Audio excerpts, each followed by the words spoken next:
Hello and welcome to episode 26 of the TRUUMAN Podcast, the podcast designed to create a generation of self-defined men. Today, I'm joined by Sachin Malhi. Sachin, thank you so much for being with me today. How are you doing? I'm doing very well, thank you, Lewis, and I really appreciate the opportunity to speak with you today. I'm really excited to go through some really interesting content with you today. Yeah, me too. I know you've got a really interesting story that I can't wait to hear. But as always with these podcasts, we start with the big question, and that is, Sachin, in your own words, what makes you a man? Wow, what a question that is to start with, right? I think what makes me a man is having my own identity, and I'm someone who really is a believer of building your own path and making your own history for people, if that makes sense.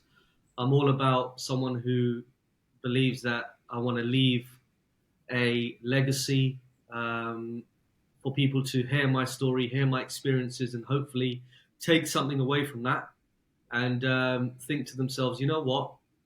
Being a man and being someone who is vulnerable is not a problem. And, it's best to be open rather than to refrain from expressing how you truly feel. Amazing. Thank you so much for sharing. So, Sachin, why don't you tell us a little bit about what it is that you do now? Because we've obviously met because of what you do now. Yeah, perfect. So I am the founder and CEO of a business called Career Mindfulness. Now, the interesting thing about this business is it's taken many different forms throughout the last year and a half. As you can appreciate as well, when you're in business, you've got to change with, how things are going and which direction you believe your business is going in. So when I started the business, it was a case of thinking about how I can help employers with retaining staff and how to help them with mental health and well-being, especially looking at males and specifically ethnic minorities. And the way that it's sort of moved forward is I'm now in a position where I'm looking to help higher education. So the whole idea of that is when I was in my teens, I didn't really have the right guidance in terms of, being as successful as I could to go into the right industry. And what I want to do is I want to be that helping hand for that sort of generation now, which I'm sure you know as well, Lewis, is a very smart and, a lot more advanced than certainly I was when I was younger.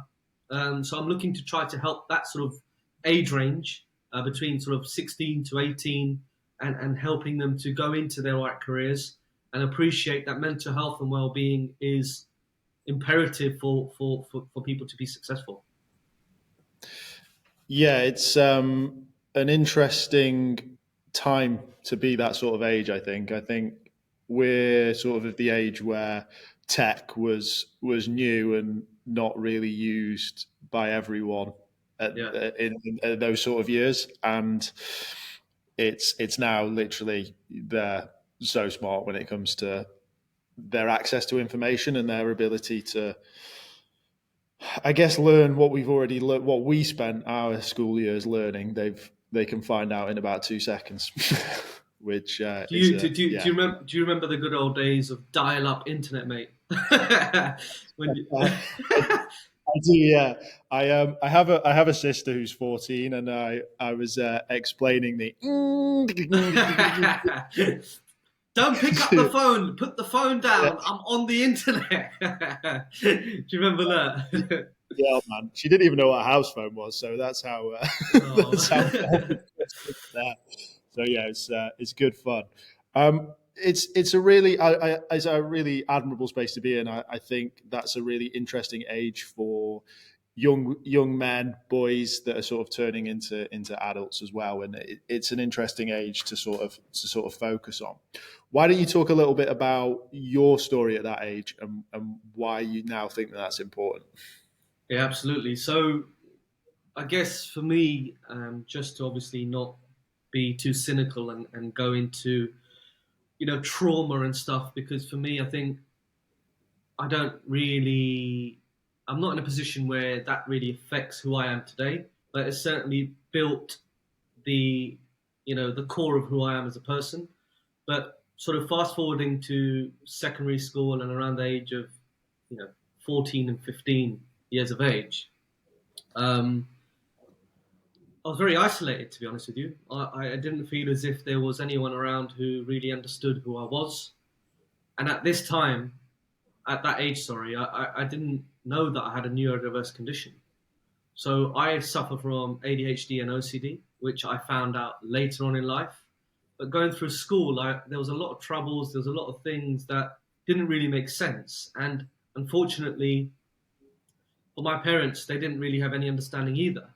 So it was a case of me trying to be someone who I was fighting constantly throughout, those ages to say, what is wrong with me? Something's not quite right. Which direction do I go? So I had a million thoughts in my head. So for me, I think when I went through those ages, so again between the ages sort of 14 to 18, I just needed, as I mentioned earlier, that person or that individual or that mentor or that speaker, whatever you want to call it, to say, look, this is the reality of how things look. This is how you potentially can get supported. And this is how you ensure that you have a better future moving forward. So that's the reason why I believe that that's a crucial time for you to be spoken to, really. Yeah, I'd agree. I think it's definitely a shaping frame for a lot of, well, anyone of that age really, but yeah, especially men and boys as well. What is it that you sort of look at now? How do you frame it? Because obviously when I was in that sort of age, and yourself as well, we were sort of told of career for life and choose what you're going to do at that age. Whereas now it's very apparent that we switch and change, and that's more the norm than ever, Yeah, really. So how do you bring that to the that's, forefront for these that's guys? a really good question, actually. I mean, so it's interesting you say that because if I think about when I grew up and being from an Indian culture, especially, you have that stereotype of Indian culture, right? Where your parents say to you, oh, you've got to be a doctor, accountant, a surgeon, all of these things, right? But the thing that I wish someone had said to me is play to your strengths, play to who you are as a person and what you actually bring to the table. And for me, my calling from a younger age was to be in sales because I enjoy being around people, I enjoy talking to people, and when I was in my most recent sales role, I was earning really good money and, I did incredibly well. So I guess the way I would frame it to students and the reason why I believe that this is so urgently required at the moment is because you need to go with your love and something that you are going to wake up every day and be like, you know what, I really can't wait to go into work. How many people do you and I know probably who Monday 9 to 5 clock off, look at the time, thank you very much, I'm off, go home, and think, oh, thank God I finished work. Do you know what I mean? And Yeah, I guess that's what the support mechanism needs to be now. And it's quite interesting because the reason why I've thought more about higher education and schooling is because after COVID, there were some students called ghost students. And what that means is those students who didn't return to school, the students who were homeschooled after COVID, and I believe it's sort of in the millions in terms of kids that didn't come back. So I think the guidance is needed. You know, don't get me wrong, it's going to be incredibly challenging because of the identity of those sorts of age range. And, as you mentioned as well, they grow up so quickly. So I think that's the importance and that's the sort of messaging I would give them, really. okay. Yeah, I think it is an important sort of way of looking at it.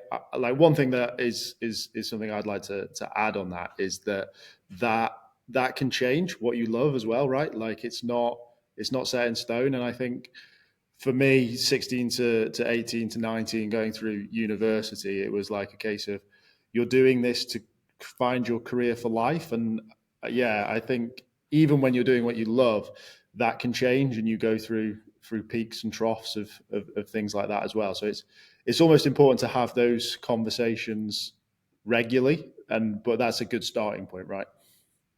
Yeah, absolutely. I think you hit the nail on the head there. I mean, my love personally, as someone who's in his 30s now, has changed, year on year or even month on month, really. So I guess the core of what I enjoy and the core of what I love remains the same. But the direction I take and which sort of path I take from there will change. And fundamentally, that's where you've got to be wise enough. And I guess it comes with experience, doesn't it? When you're in your early 20s or late teens, you're like, oh no, this is what I want, this is how I'm going to do it. But it's about being smart enough to mold yourself and say, look, yes, this is the core skill I have. How can I then take that to other industries? Yeah, I like that. That's a nice way of looking at it. What's your core, and how do I essentially pivot around that? That's a nice way of looking at it. There's a norm, right? That especially in the past, shall we say, the male was the breadwinner, right? So these conversations that you're having now, I imagine you're moving boys away from industries that are higher paying or seen as sort of ways of sort of leading a household into maybe something more that they enjoy. What's the sort of feedback from that? Is it positive? Is it negative? What does that look like? I mean, there is going to be that stigma, isn't there, where you have. Okay, let's just look at nursing as an example. That's the first one that springs to mind to me at the moment. When you think nurse, you think female, right? And you think, your psyche's telling you that you expect a female. When you think doctor, you think a male. When you think pilot, you think a male. So I guess, for me, I think, again, the reason I'm smiling is because builder. How many builders do you think of as a female? Very, very little, right? So I guess you have to rewrite the script almost and say, look, I mean, I could talk about myself, being someone who's in coaching and mentoring and that side of things. Prior to me getting into it, there was a misconception that it was all females that do it. I didn't even think it was a thing for males, to be honest with you. I was thinking to myself, you know what? Oh, coaching, counselor, psychology, whatever, female, and that was so naive of me. But again, I've had to learn and I've had to adapt my thinking to say, you can't stereotype industries and jobs with genders. That's impossible now. It's changing and it will change moving forward. And when you talked a little bit earlier about breadwinners and males being the people that drive the household, males being the people that, bring in the money, get dressed, love, we're going out for dinner. That's not the case anymore. At the end of the day, it's a 50-50 relationship, and there is no weakness in admitting that. There is no shame in admitting that, because fundamentally, when it's a 50-50 relationship, whether, your partner's male, female, whatever it may be, you have to understand that it's an input that both of you need to give, right?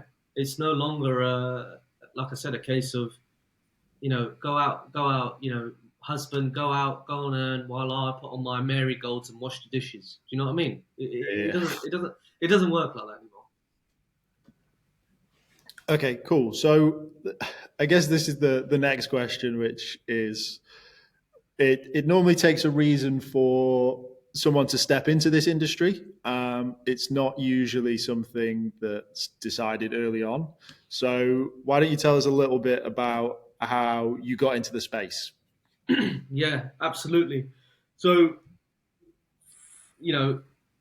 I don't want to bore the listeners to death with with my in-depth story about how I got here, but certainly I think there's a few bits that I would like to highlight to show that, my journey's been a journey in which I've had to change due to some circumstances. So if I go back to 2019, obviously the time where, COVID was, it was around that time, wasn't it, Lewis? 2019, right? Yeah, perfect. Yeah. So if I talk to you about sort of 2019, March 2019, I had been working in a recruitment role for oil and gas and nuclear sectors for 7 years in total, which is a good stint in recruitment, as you can appreciate. Yeah. Um, and in March 2019, where I had hit my peak of earning and I was uber successful. So when I look back and think back at what I had a TTRS, which, if you guys don't know your cars, is a sports car, and it's an absolute beast, right? It was one of the cars that I loved, so I bought that. I Yeah. bought the watches that I needed. I was going to all-inclusive trips, part of the company. So we're talking about going to Miami once, going to Dubai 3 times. So in total, I'd gone to all-inclusive trips for 4 times.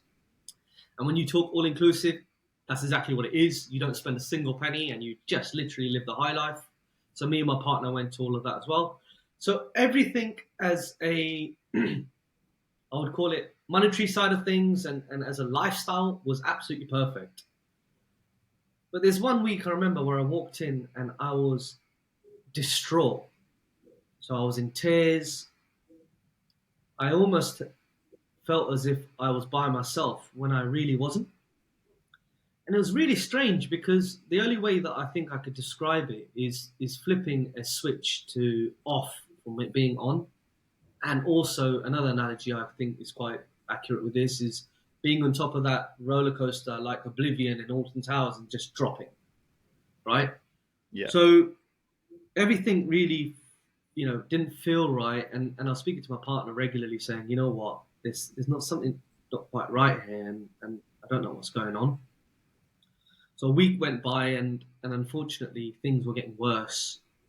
At which point, and the extremity of where it got to is where I almost committed suicide.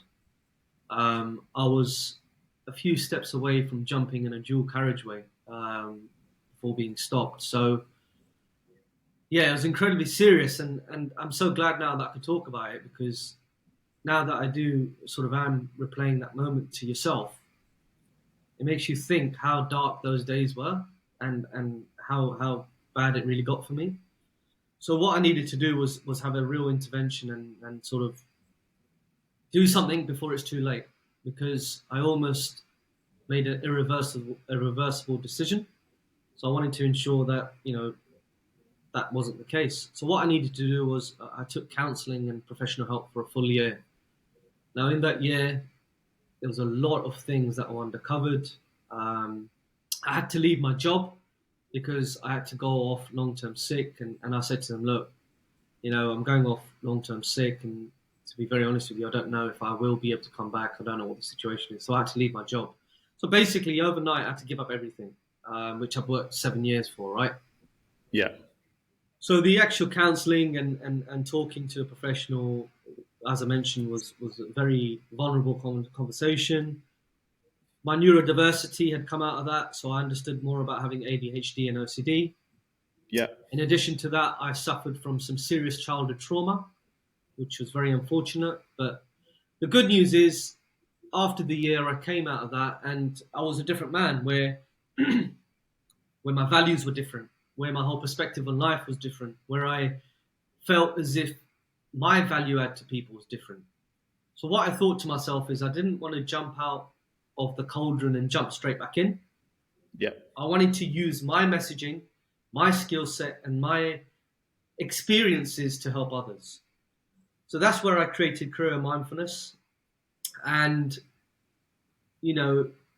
I've been running the business now for a year and a half or so, or I believe almost 2 years, on and off, really. And, the whole idea of mentoring and coaching came from those experiences because I had to go and speak to a professional once it was almost too late for me. Yeah. So I guess where I come in and why I've started to do this is because I want to help people before you need to get to that stage. Now, I'm not sitting here saying I'm a counselor or psychologist, not at all. One thing I am is I'm a human being who's actually lived these experiences.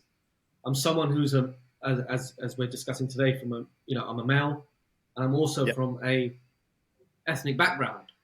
So there's a lot of things, there's a lot of topics, there's a lot of conversations, there's a lot of ideas and things that are in my mind that I want to share with others and help really. And the goal for me is, if I can use my words, as I mentioned earlier, I think, to change people's lives or to stop them making a decision that they can't change, then I've won and I've succeeded. Yeah, so I guess that's why I've created this, and that's why I'm in this space.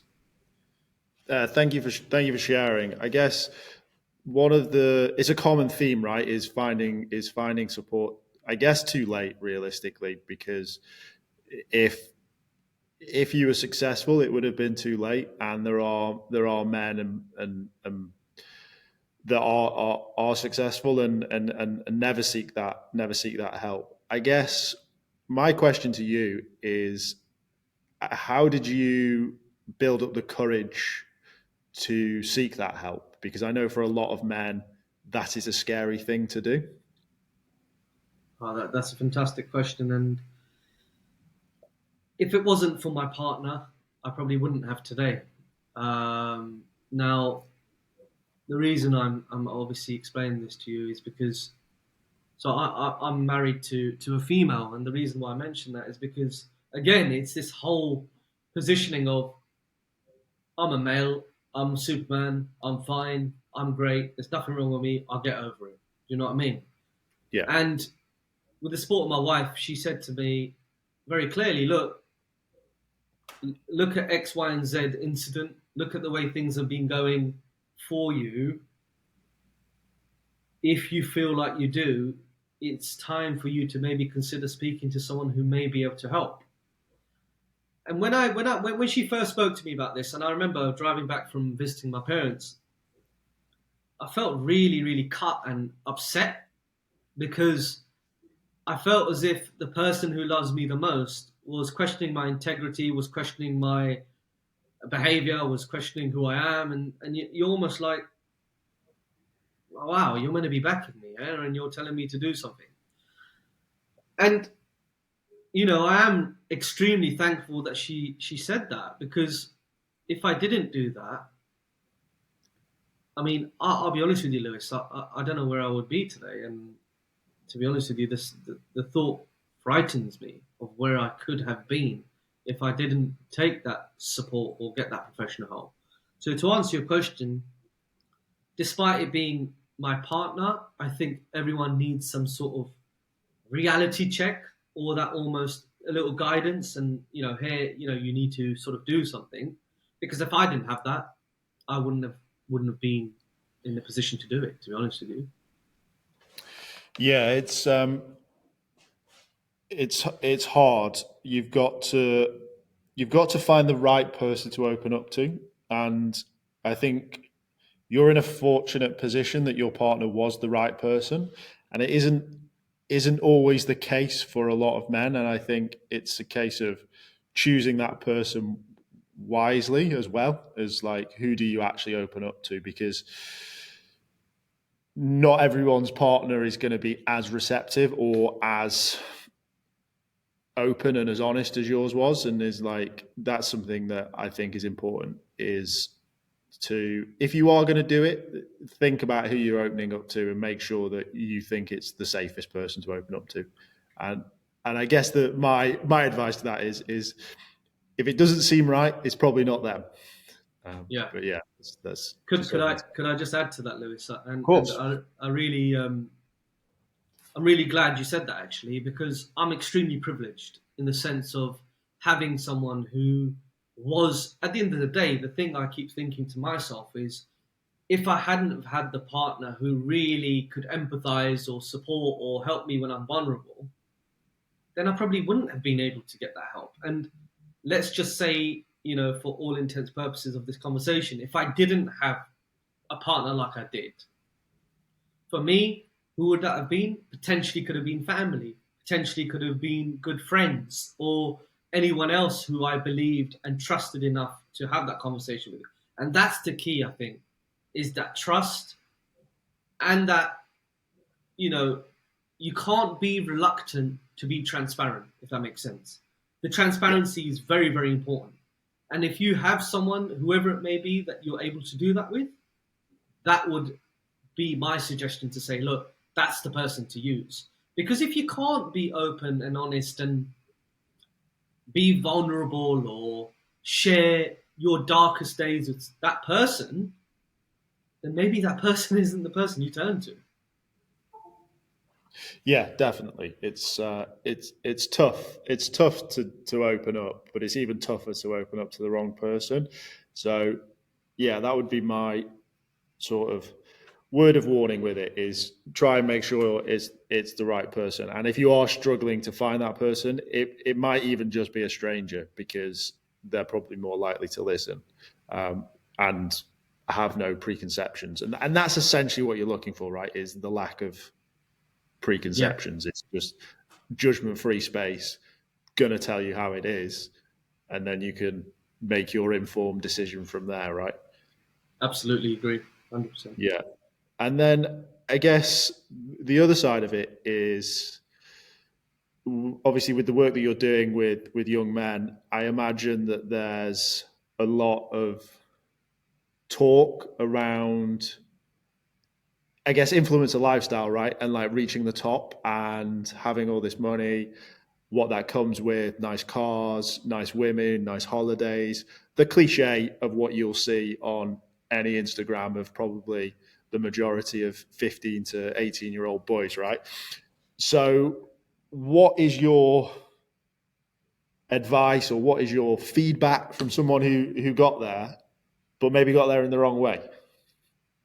That's a great question again. I mean, the glitz and glamour that we see, the Jake Pauls of our life, the KSIs, the prime drink that they've been selling, the multi-million boxing, events that they're doing, is really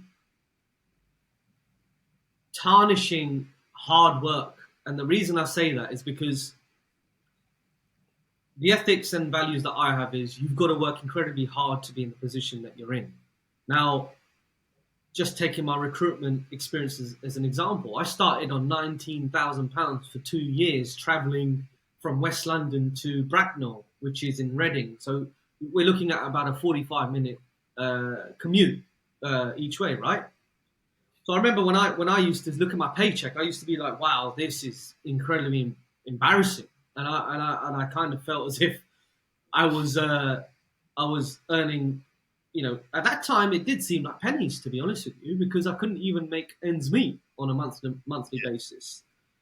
So I guess when you talk about people who have got to the top with a click of fingers and haven't really appreciated or understood how to work hard or how to build a brand in the right way, how to make sure that their slogan or their business is matching certain things or whatever it may be, it's incredibly hard because that person crashes at the same speed. You know, if you rise to the top of the mountain within a few days or few weeks, whatever you want to call it, it could be taken away with you within an hour. I mean, Yeah. there's a lot of, Avicii, right? The singer. Yeah. So he produced music or directed, whatever you want to call it, music for the love of music. When he got to the fame and glitz and glamour, he couldn't handle it and he committed suicide. Yeah. Now, that is really sad because that guy was so multi-talented and he had amazing, like some of the best club tunes we know are from Avicii, right? But he couldn't handle the pressure. It's like a cauldron. When you keep putting enough into it, it's just going to burst, right? It's just going to pop and it's all over. So for me, I think what I've certainly picked up on is crashing and burning becomes a lot easier when you rise to fame or you get successful quickly. So just being humble and understanding that, there is going to be challenges and you have to manage that in the right way is extremely important. Yeah, I sort of see what you're saying, which is like, you've got to enjoy the journey of getting there as well, right? It's not a case of just I need the nice car and I need the money. It's like the process of doing it is the important part of it. And when there's pressures of just making more money, then it's not enjoyable anymore. And it's sort of, you're just accumulating stuff for the sake of accumulating stuff. And it's because you think that fills a hole, right? And you think that's something that you need. That was sort of the idea, right? Yeah, absolutely. Yeah. I Yeah. mean, um, I like aligning assets or things that I have to stories or experiences. So, for example, if I've got a new watch or whatever it may be, the reason I keep mentioning watches to you is because I love watches and it's just something that I've got an interest in.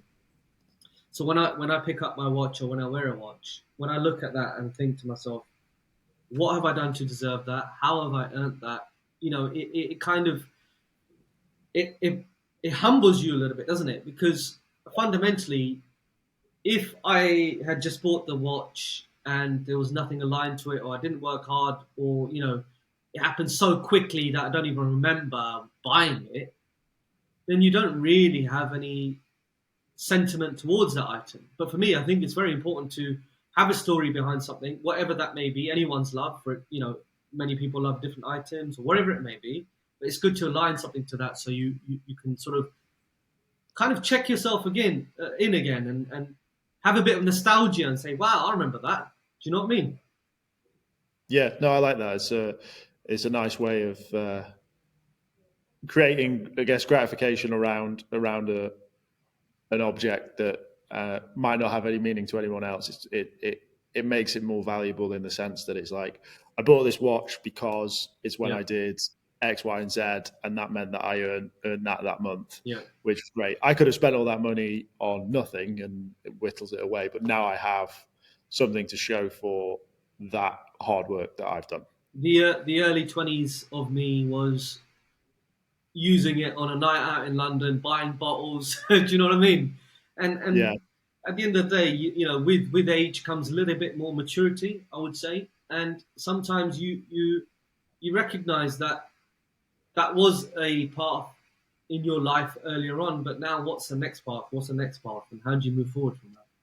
yeah, I like that you get a bit more maturity, because I always look at this, and I guess we'll talk about this a little bit next. Is like your parents or your relatives that are older than you will always try and bestow some wisdom on you of like, don't do that, you'll waste your money. Don't do that, that's dangerous. Blah blah blah. But as what I think is really useful for men is exploration and testing and failing. So going to do something, even though your dad or your granddad or your uncle did it and they hated it, you still have to do it. But it's the resilience and the understanding of you have to learn from it and create that maturity, because you can go down crazy paths if you just follow exploration blindly. But it's about having control over it. And I think it is important, especially for young men and boys, to still be allowed to explore and fail and do things on their own. Because I do it now to my younger brother. I'll say, why don't you do this or why don't you do that in his business? Because I know what he's about to do is make a mistake, and I don't want him to make that mistake. But he needs to make that mistake so that he can learn, and then he knows what to do in business rather than just hearing it from someone else. And by listening to me, he might not do it as extreme as I did it, right? So it's like you've got to take the pull and the push from both sides. Is my view on that as well. So I think if you're a kid and you're making money, do spend it a little bit silly, because then you can learn a little bit from it. Here's you sounding like that uncle, mate. Yeah. Do you know what it is? I think when you talk about lived experiences and when you talk about things that you've obviously had exposure to yourself, it becomes that more pertinent to share that experience, because you don't get Uncle Bob or Uncle Jeff saying, "Oh, you know what, son, do it this way." And you're thinking to yourself, "Hold on a second, mate. You You've got to where you are because you've had that experience. Allow me to have it so I can make my own judgments. Yeah. So, and I guess, and I get, the reason I keep sort of referring back to my culture and my background, and I think it's important to stress this, is because when you think about, especially the Indian community that I'm from, you don't get to fly and you don't get to fly solo most of the times, and you don't get to spread your wings pretty much all the time, because you have someone looking over your shoulder, making sure that you're making those baby steps. Because to my father, who's in his late 60s, I'm still that 5-6 year old kid that he's had to see grow up. But sometimes I think families, be it Indian families, be it white families, be it black families, whatever, there are people who just don't like letting go. And you have to let go, mate. You have to let that person explore, as you said, and make their own destiny, become someone. Do you know what I mean? Yeah. So can we talk about that a little bit more? Like, what does that upbringing look like, so that people can try and get a more understanding? I'm the youngest of 4 boys, so that's where I like to start. So I hated this for a large proportion of my life, where they used to tell me, my brothers used to tell me, "Oh, you're spoiled. You got more than we did," and I'm like, "No, I'm not spoiled." And now I look back at my life and think I was quite spoiled, to be fair, but I wasn't spoiled in comparison to individual or sort of people who are my age, if that makes sense.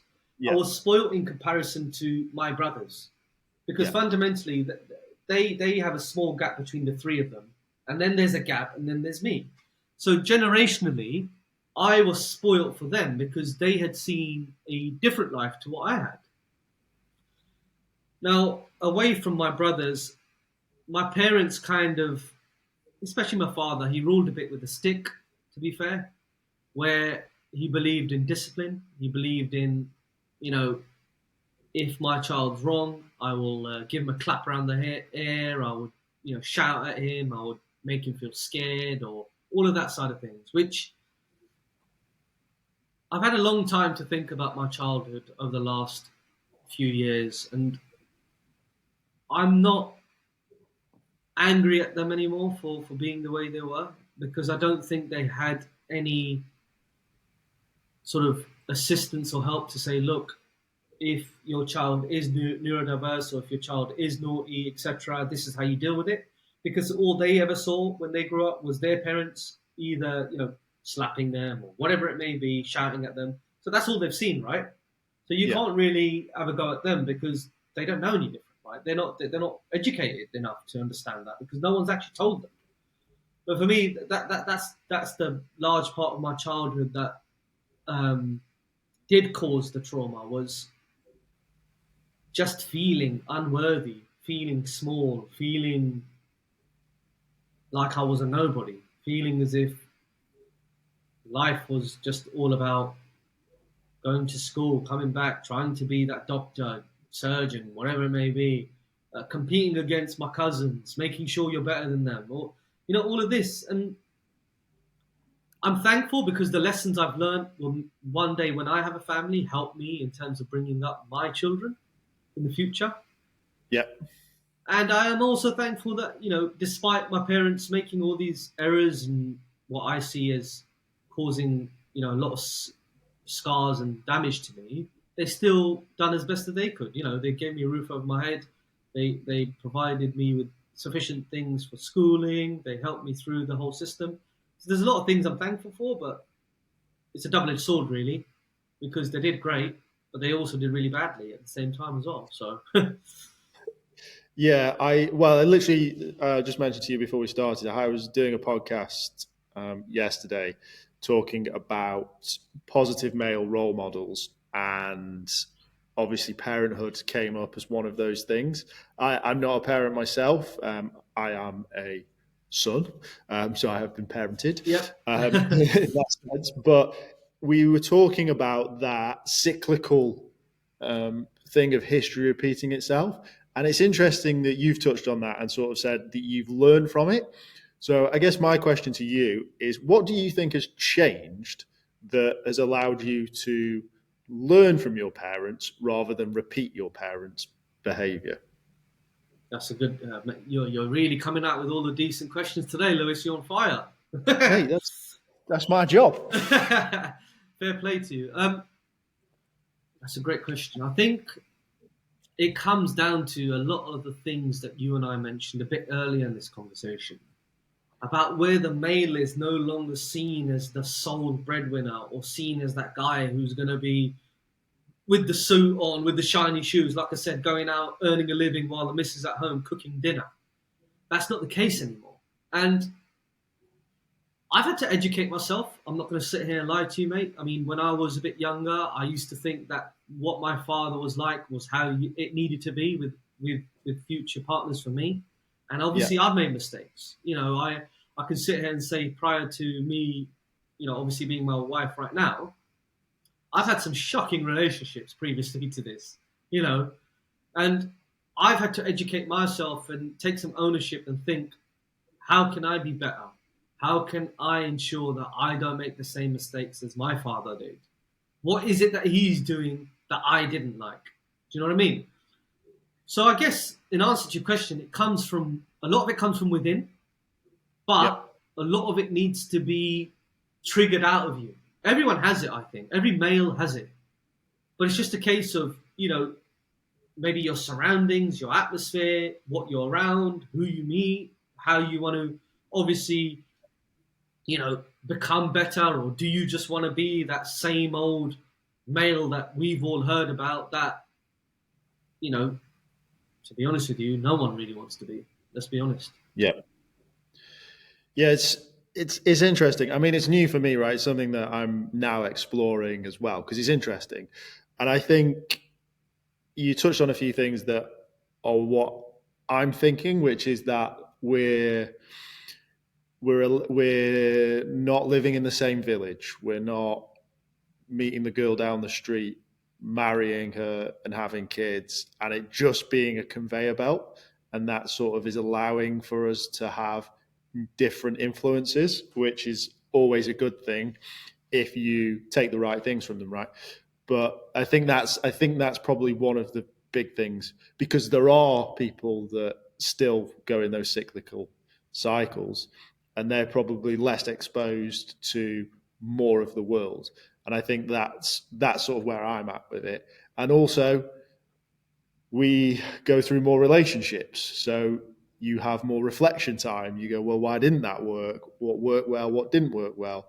Why didn't that relationship pan out the way I wanted it to pan out? And then you take that into you hopefully better yourself for the next relationship. And again, I think that all comes from life exploration as well. Sorry to interrupt you. I was just going to pause you there for a moment, because that is exactly what happened with my parents. They were married at first sight. You know, when I think to myself about how I sort of got married to my current missus, is I took time to get to know her. I took time to understand her. What were her values? What were her ethics? How would she potentially support me? My mother and father got married without even knowing each other. Now, how scary is that, mate? Look, at the end of the day, for me, I couldn't think of a worse nightmare. You know, if I said to you, Lewis, look, here's Julie down the road. You've got to get married to her tomorrow. Good luck. You'll probably break down and be like, Sachin, you've had something to smoke, or there is something wrong with you, mate. That is not happening. Do you know what I mean? And the reason why I mentioned that to you is because it relates to what you just asked a bit earlier, is how do we get away from that cycle or that sort of conveyor belt system of this is how it works. We've done that. You know, the generation that I'm in has started to do that. Don't get me wrong.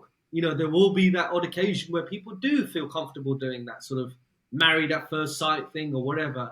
But for me, I think because we as a society has moved forward to say, look, this whole arranged marriage thing that Indians and, you know, ethnic minorities are doing, it needs to be changed. So I think Yeah. in hand in hand, people thinking, etc., is changing as well. Yeah, it's yeah, I'm smiling because I'm thinking about my first ever like girlfriend, and I'm like, Yeah. Jesus Christ, I'm glad I didn't marry her.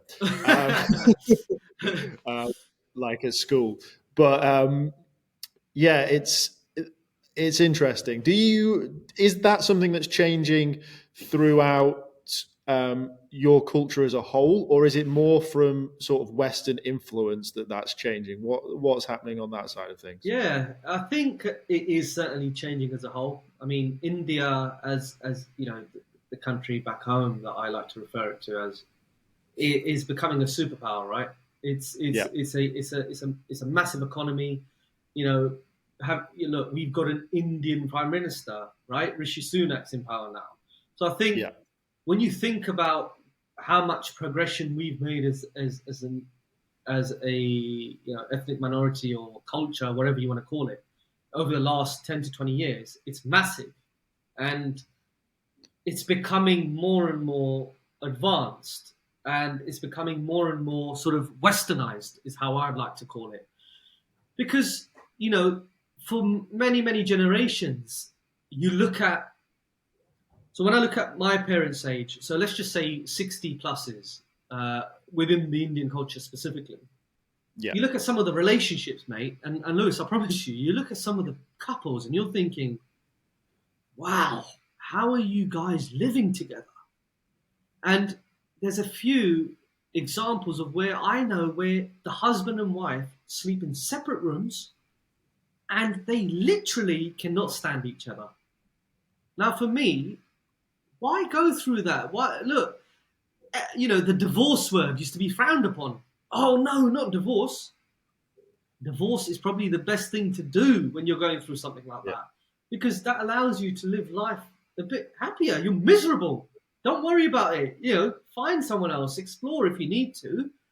And I think it is 100%, becoming more westernized. Don't get me wrong. There's still a lot of places where they have a long way to go, but certainly the movement is in the right direction, I would say. yeah. It's interesting. I'm like, this is the first conversation that I've had about it, or yeah, it's new to me as well. So it's interesting to sort of get an understanding. But yeah, I think even with I'm sort of like the generation of divorce where divorce became sort of trendy. I think like a lot Right. of like we were the first kids to go through divorced parents properly. I mean, there was probably Right. some a little bit older than me that had divorced parents, but it was yeah a bit more common. But people still didn't really know what to do with it. So I find it interesting as a concept. It's going to be interesting to see what relationships look like in the future. There's like this new trend of like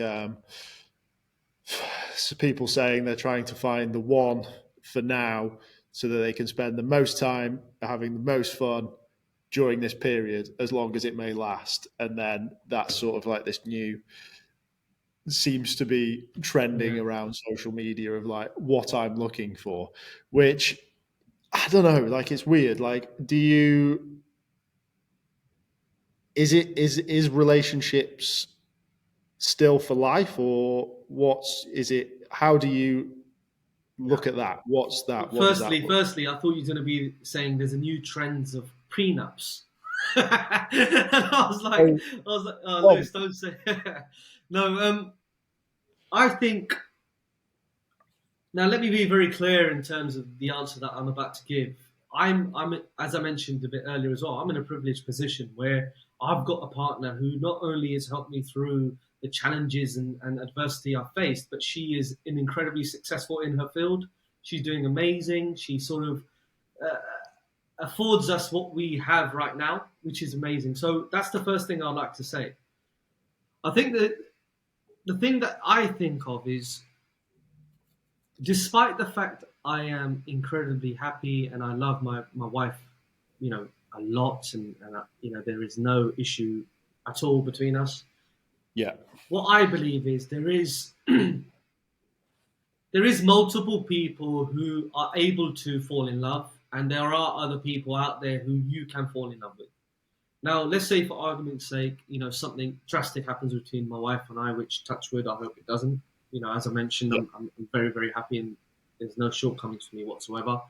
But from my perspective, I think, there is multiple people out there in the world. The world's a big place at the end of the day, Lewis, right?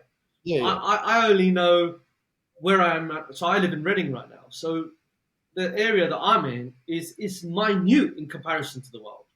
So I think there is an opportunity for people to love multiple times. There is an opportunity for people to be with many, many different partners.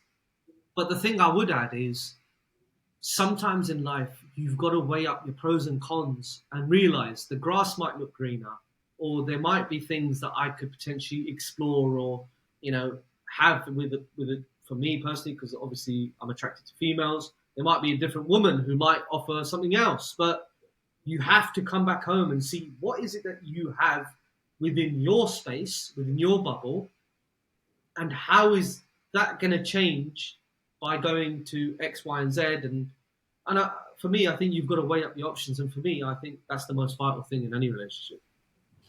Yeah, I wasn't trying to throw you under the bus there. I realised as I was saying the question, I was like, this is the part where you need to turn off the podcast. Don't worry, I'll warn her when she listens to it. I'd stop. So I like the answer. It was diplomatic. No, I'm joking. It was it's good, right. Like I think you're right. It's grass may be greener, grass might not be greener. Can you work through this? Is it the right solution? Is it that person that you can, as we were talking about, that you feel you can have those open, trustworthy conversations? And for me, it's still last resort. I don't feel like it should be a simple solution. I think everything should be worked on. Nothing good comes easy, right? Which is something else, the theme that we touched on as well. So I think throw away is probably the wrong decision. But yeah, it's something that needs a lot of thought before it's a final decision. And I think now, sorry, just let me because I'm just on a thing of relationships. I think it's the same going into one as well. Like we talked about arranged marriages, and here's Julie, you're done. Like it's now that same process should happen on the way in. It should be a longer process to say we're in a relationship. Is my view on it. Yeah, great. I mean, the reason why I wanted to sort of add to what you were saying is because there is a massive caveat to what I've just said, and that is if there is a situation in which that relationship is causing strain on the bigger sort of family or friends, or what I mean by that is it's very clear to see that things aren't working, they're not moving forward, it's causing issues, things are being disrupted, cracks are forming. You do need to then say to yourself, this isn't working, let's go our separate ways. If the actual problems that are being caused is in-house, meaning the couple, then I'm sure that could be solutioned. Yeah, no doubt. Yeah. But if it's then spreading like a virus or disease across different facets of people's lives, then you've got to really take a look and say, look, this is seriously not working, and we've got to look at potentially, changing that. Do you know what I mean? Yeah, no, I would agree with that. It's a minefield. Sorry for opening that can of worms, I guess. No, it's okay. I want to sort of circle back a little bit, really, and go on more about what you're doing now and what you see next. So we've seen a shift, and we've talked about that sort of generational shift across a facet of ideas for men. What do you think is still missing? What do you think is needed? And what's next for society and men and creating that ecosystem, let's say? I don't like to use this stat, but it's something that has I would say, scarred me for the. I don't know whether I can use a phrase like this, but it scarred me for the right reasons, if that makes sense. I'll explain. So, every 7 minutes in the construction industry, a man commits suicide. Now, when you think about that as one industry and you think about how drastic that is, it's bloody scary, to be honest with you, and it really does. Um, I don't know. For me, it kind of hurts really deep within, without me actually being, related to or having that relationship with that person. It makes you think really, really hard about where are we as a society. And for Yeah, me, I think men have an incredibly long way to go. But the journey has just begun for us in the sense of you and I today. I mean, this is a great example. We're having a really open and authentic conversation about matters that, if we looked at, I would say as much as 5 years ago, wouldn't happen. yeah, People, men wouldn't do this. And like for me, sort of speaking to you several times now, you're the way you come across and the topics that you're trying to really home in on is so important because, correct me if I'm wrong, Lewis, that you do this because, similar to what I've said to you earlier on, where you want someone to listen to this, you want some of your listeners to say, look, whatever Lewis talked about is so important for me and it's going to help me. And for you, I assume that is satisfaction, right? yeah. It's whatever the help comes from this is. I just like if I'd helped one person, it was amazing. But I'm getting too many, well, not too many messages. Please keep messaging me if you're still listening. I'm getting a lot of messages. The last couple of weeks, I've had, I think, probably a message a day, which for a small podcast is quite impressive. Of someone saying, "I'm really liking what you're doing. It's really important conversations," and every single one of them is picking a different part of it, which is great.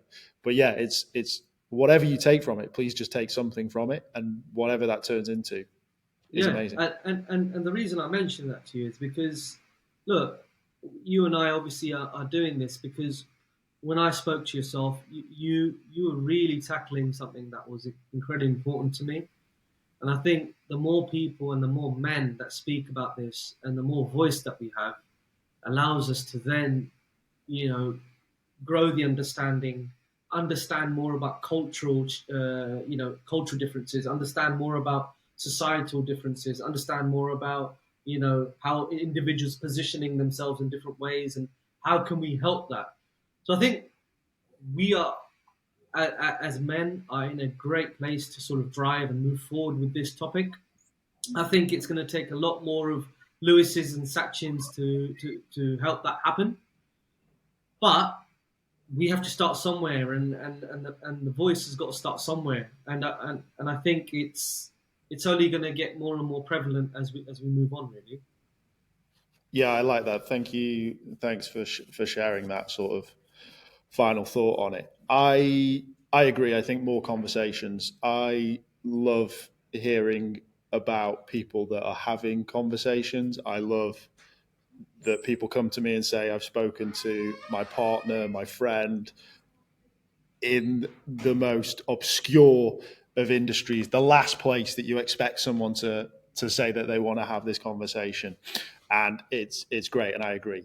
Just more of me, more of you, more of lots of other people. Just talking about this is what is, I agree, is what's needed. Sachin, honestly, thank you so much for sharing today. I really appreciate you coming on and sharing your story and having your input. I'll leave the final thoughts with you, and if you want to just sort of remind people where you are, how to find you, and if they want to reach out, what's the best way to do that? Yeah, thank you very much, Lewis. Again, thanks a lot for having me on this podcast today. I think it's certainly opened my eyes to a few things as well. And I think you're great, mate. And there's no doubt that you're going to be extremely successful moving forward. I think the way you've hosted this session is incredible. So really appreciate that to start with. Thank you. For me, I am obviously founder and CEO of Career Mindfulness. But I think without sort of selling my business or talking about what I offer, there's one thing that I think is a main thing for me is there are many topics and many things that I would love to discuss with the wider audience. And obviously we're speaking about men today, but as I mentioned a bit earlier, I'm speaking to people within sort of higher education, schools, colleges, etc., speaking to employers, employees. No matter who you are, all I would say is I think there is a lot of experiences that I can share and certainly areas that can help. And my primary focus is if I can help someone or save a life or make someone feel as if they're not alone, then I feel like I've won. So that's all I would really add on from my side is please don't hesitate to reach out if you need to speak to me about anything in particular. But for me, if I can help with my words, that's all that really matters, to be honest. Amazing. Thank you again. Thanks, Lewis. Take care.